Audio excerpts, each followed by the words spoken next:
আলহামদুলিল্লাহ, যাবতীয় প্রশংসা জানাই সেই মহান রবের দরবারে, যিনি আজকে আমাদেরকে সুস্থ শরীরে জুমার খুতবা শ্রবণ এবং সালাত আদায়ের উদ্দেশ্যে একত্রিত করেছেন। আলহামদুলিল্লাহ, অগণিত অসংখ্য দরুদ এবং সালাত বর্ষিত হোক মহান আল্লাহ প্রেরিত সর্বশেষ এবং চূড়ান্ত নবী মানবতার মুক্তির দূত মুহাম্মদুর রাসূলুল্লাহ সাল্লাল্লাহু আলাইহি ওয়াসাল্লামের প্রতি। আমরা খুব সংক্ষেপে একবার দরুদ পড়ি। আল্লাহুম্মা সাল্লি আলা মুহাম্মদ, আল্লাহুম্মা বারিক আলা মুহাম্মদ। আজকে থেকে 1450 বছর আগে নবী মুহাম্মদ সাল্লাল্লাহু আলাইহি ওয়াসাল্লাম একদিন মসজিদে বসেছিলেন। এমত অবস্থায় একজন আগন্তুক মসজিদে প্রবেশ করলেন, যার শরীরে ধবধবে সাদা পোশাক ছিল এবং যার চুলগুলো প্রচন্ড রকম কালো ছিল।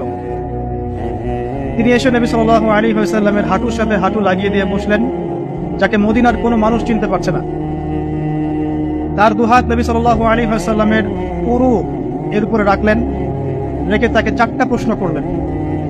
প্রথম প্রশ্ন হচ্ছে, ইয়া মুহাম্মদ সাল্লাল্লাহু আলাইহি ওয়াসাল্লাম, হে মুহাম্মদ সাল্লাল্লাহু আলাইহি ওয়াসাল্লাম, আখবিরনি আনিল ইসলাম, আমাকে ইসলাম সম্পর্কে বলুন। নবী সাল্লাল্লাহু আলাইহি ওয়াসাল্লাম ইসলামের সংজ্ঞা বললেন, ইসলাম হচ্ছে তুমি আল্লাহর সাথে কাউকে শরীক করবে না, শুধুমাত্র আল্লাহর ইবাদত করবে, 5 ওয়াক্ত সালাত কায়েম করবে, নিসাব পরিমাণ সম্পদ হলে যাকাত প্রদান করবে,